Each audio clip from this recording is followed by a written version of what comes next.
제38장. 그가 또 조각목으로 번제단을 만들었으니 길이는 5규빗이요 너비도 5규빗이라. 네모가 반듯하고 높이는 3규빗이며 그 네 모퉁이 위에 그 뿔을 만들되 그 뿔을 제단과 연결하게 하고 제단을 노스로 쌌으며 제단의 모든 기구 곧 통과 부삽과 대야와 고기 갈고리와 불 옮기는 그릇을 다 노스로 만들고 제단을 위하여 놋 그물을 만들어 제단 주위 가장자리 아래에 두되 제단 절반에 오르게 하고 그 놋 그물 네 모퉁이에 채를 꿰 고리 넷을 부어 만들었으며 채를 조각목으로 만들어 놋으로 싸고 제단 양쪽 고리에 그 채를 꿰어 매게 하였으며 제단은 널판으로 속이 비게 만들었더라. 그가 놋으로 물두멍을 만들고 그 받침도 놋으로 하였으니 곧 회막문에서 수종드는 여인들의 거울로 만들었더라. 그가 또 뜰을 만들었으니 나무로 뜰의 남쪽에는 세마포 포장이 100규빗이라. 그 기둥이 20이며 그 받침이 20이니 놋이요 기둥의 갈고리와 가름대는 은이며 그 북쪽에도 100규빗이라. 그 기둥이 20이며 그 받침이 20이니 놋이요 기둥의 갈고리와 가름대는 은이며 서쪽의 포장은 50규빗이라. 그 기둥이 10이요 받침이 10이며 기둥의 갈고리와 가름대는 은이며 동으로 동쪽에도 50규빗이라. 문이 쪽의 포장이 15규빗이요 그 기둥이 3이요 받침이 3이며 문 저쪽도 그와 같으니 뜰문 이쪽 저쪽의 포장이 15규빗씩이요 그 기둥이 3씩 받침이 3씩이라. 뜰 주위의 포장은 세마포요 기둥 받침은 놋이요 기둥의 갈고리와 가름대는 은이요 기둥 머리싸개는 은이며 뜰의 모든 기둥에 은 가름대를 꿰었으며 뜰의 휘장문을 청색 자색 홍색 실과 가늘게 꼰 배실로 수놓아 짰으니 길이는 20규빗이요 너비와 높이는 뜰의 포장과 같이 5규빗이며 그 기둥은 넷인데 그 받침 넷은 놋이요 그 갈고리는 은이요 그 머리싸개와 가름대도 은이며 성막 말뚝과 뜰 주위의 말뚝은 모두 놋이더라.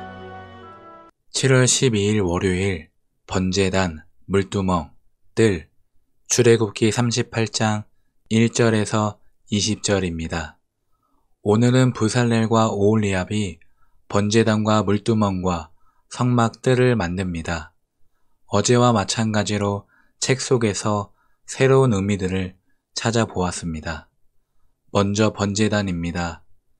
번제단의 재료인 놋은 녹는 점이 섭씨 1085도로 불에 매우 강합니다.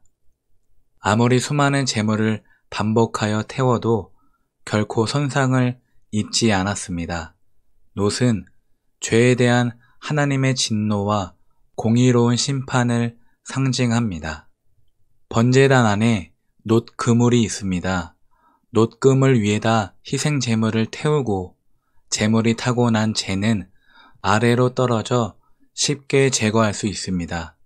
번제단에는 아름다움을 더해주는 화려한 테두리가 없습니다. 이는 예수님의 생애가 세상에서 영광보다는 순전히 고난뿐임을 상징합니다. 번제단의 채는 몸체가 아니라 안에 들어가는 놋그물의 모퉁이에 채를 꿰 고리를 만들어 채와 놋그물이 일체형으로 되게 하였습니다. 번제단 네 모퉁이 위에는 뿔이 있습니다. 이 뿔은 제사장이 속죄제를 드릴 때 제물의 피를 바르는 곳이며 죄인들이 제단의 뿔을 잡으면 죽음을 면할 수 있었습니다. 백성에게 제단의 뿔은 사죄의 뿔, 용서의 뿔, 생명의 뿔이었습니다. 또한 동서남북 사방을 향하여 나갈 구속의 복음의 권세를 상징합니다. 제사장은 번제단과 비슷한 높이의 토단을 깔고 올라가서 번제단 위에서 제물을 태웠습니다. 나팔도 토단 위에서 불었습니다. 번제단 위에 불을, 불 위에 나무를, 나무 위에 제물을 두고 불살랐습니다. 제물을 완전히 소각하되 그 연기가 지속해서 위로 피어 올라가게 했습니다. 여호와께 향기로운 냄새, 곧 화제를 드리는 방법이었습니다. 번제단에서 처음 예물을 드린 것은 아론의 제사장 위임식을 마친 후였습니다. 번제단에는 언제든지 제물을 태울 수 있도록 항상 불이 붙어 있었습니다. 불이 끊이지 않는 것은 죄인들에게 언제든지 속죄의 길이 열려 있으며 예수님을 통하여 영원한 속죄를 완성하기까지는 결코 속죄 사역이 중단될 수 없다는 것을 보여주는 것입니다. 광야에서 만든 번제단은 솔로몬이 성전을 완공하기까지 대략 486년 동안 사용했습니다. 번제단에서 끊임없이 타오르던 불은 죄를 소멸하는 복음의 능력을 상징합니다. 예수님은 이 땅에 복음의 불을 붙이러 오셨습니다.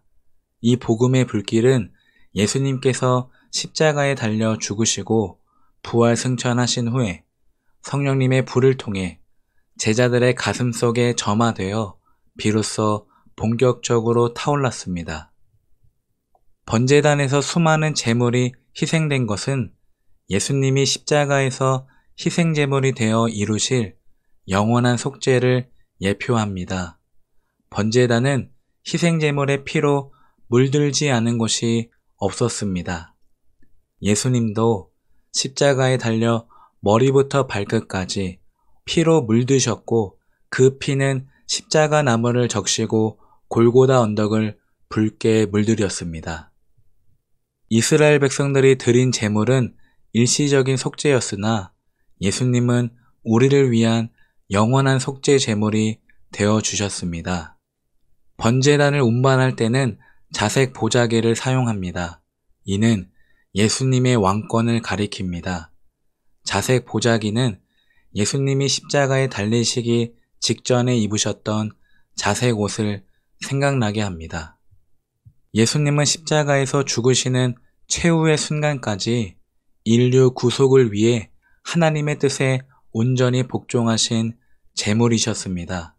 그러나 예수님은 생명의 부활로 사망 권세를 깨뜨리시고 만왕의 왕, 만주의 주로서 하늘에 있는 자들과 땅에 있는 자들과 땅 아래에 있는 자들로 모든 무릎을 예수의 이름에 꿇게 하셨습니다. 다음은 물두멍입니다.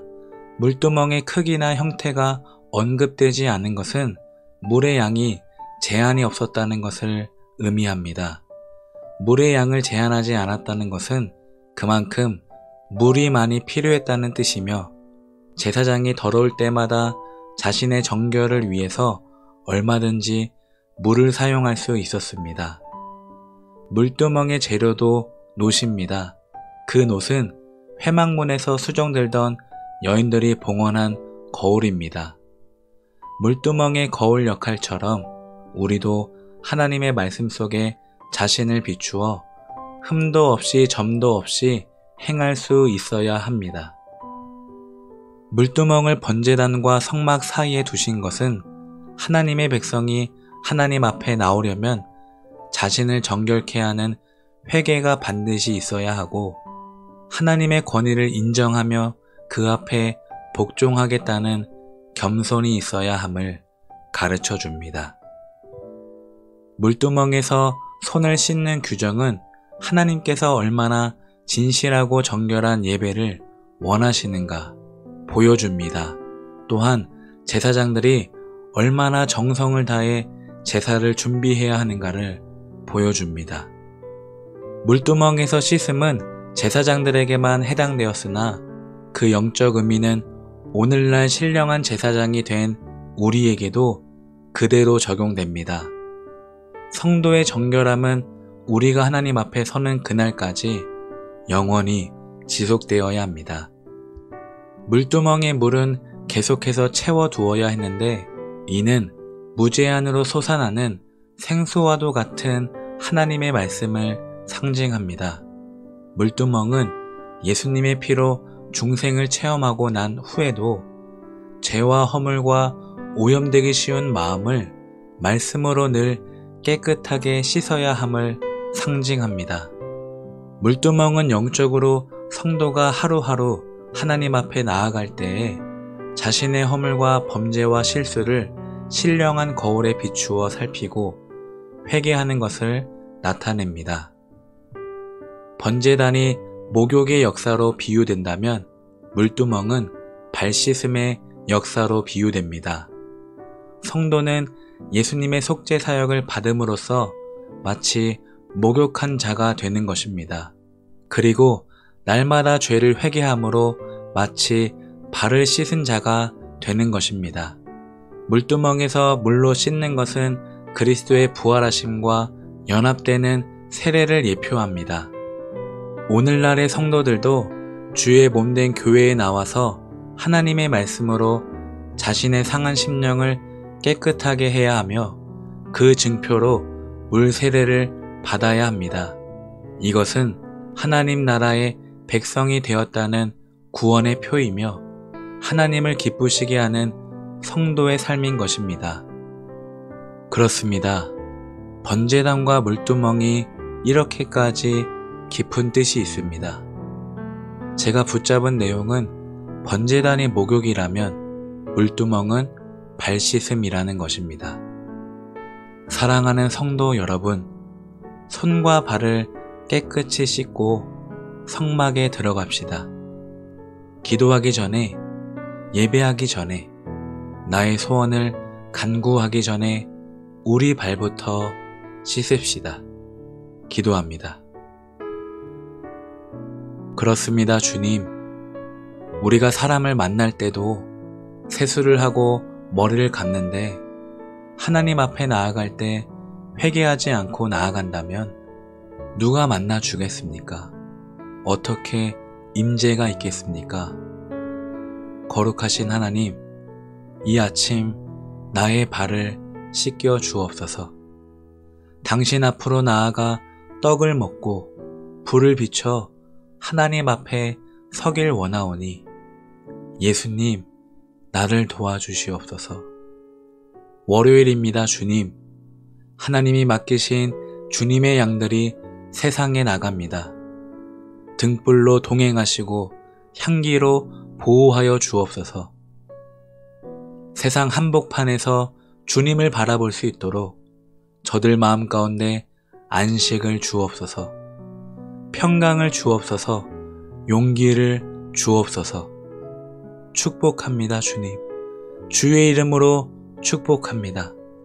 가서 아버지의 이름과 나라와 뜻을 구하게 하시고 양식과 용서를 누리고 시험과 악에서 승리케 하옵소서. 이웃을 사랑하고 사랑을 빚지게 하시며 다시 잠드는 순간까지 지켜 보호하여 주옵소서. 예수님 이름으로 기도드립니다. 아멘.